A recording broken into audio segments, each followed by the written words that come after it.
Yes, it is true that today uh, real gurus are hard to find. Real means genuine gurus are hard to find. But what does a guru do? He gives you a key, he gives you a path, he gives you a way to your destination, isn't it? But in case you don't have a guru, you are unable to find them. They are rare to find, no doubt about it. Then you can always remember five elements as your gurus. The earth, which represents the Aadhar, the basic foundation of everything that you do, should have a basis. Like most of the time we are thinking just spontaneously. There should be a basis for this. If a thought does not have a base, you should not think about it. So your action should also have a basis, isn't it? Your mental, emotional and physical, all action should have a basis. The first thing is Mooladhar, Aadhar, that is, you must have a basis of whatever you want to do or think.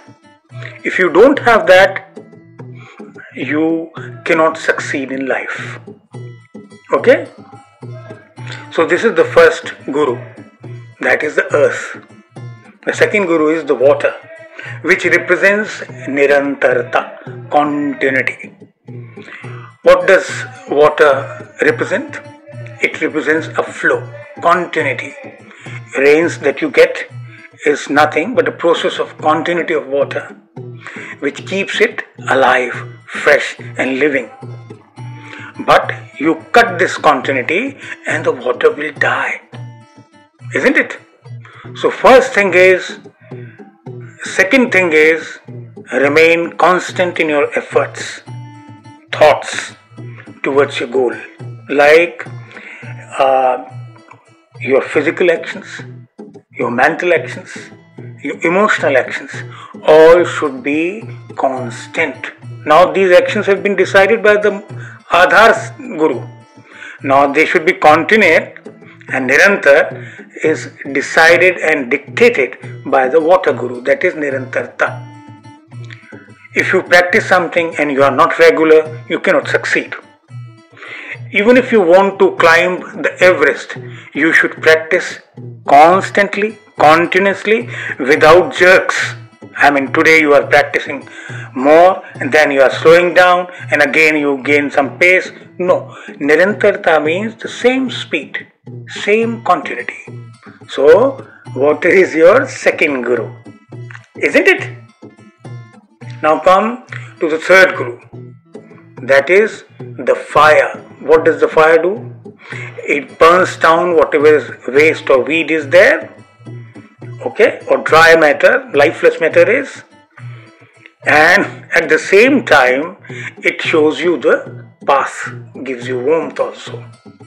So all your physical, mental and emotional actions should be in the light of the fire guru also.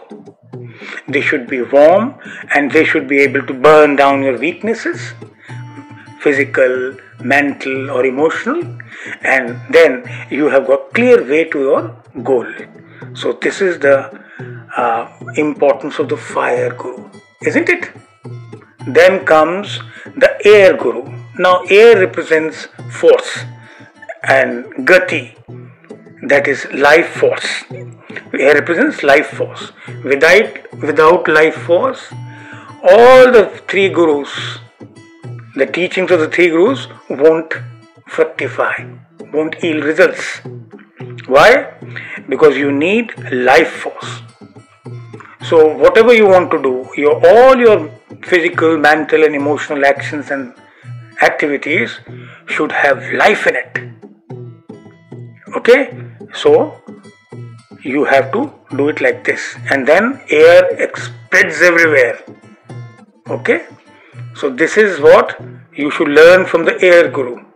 When you are doing things with basis, with continuity, and with removing your obstacles, then you get yash and kirti, definitely. And then the last one is the space guru, that is Sarvagyata, Sarvavyapakata, that you know everything, you being present everywhere.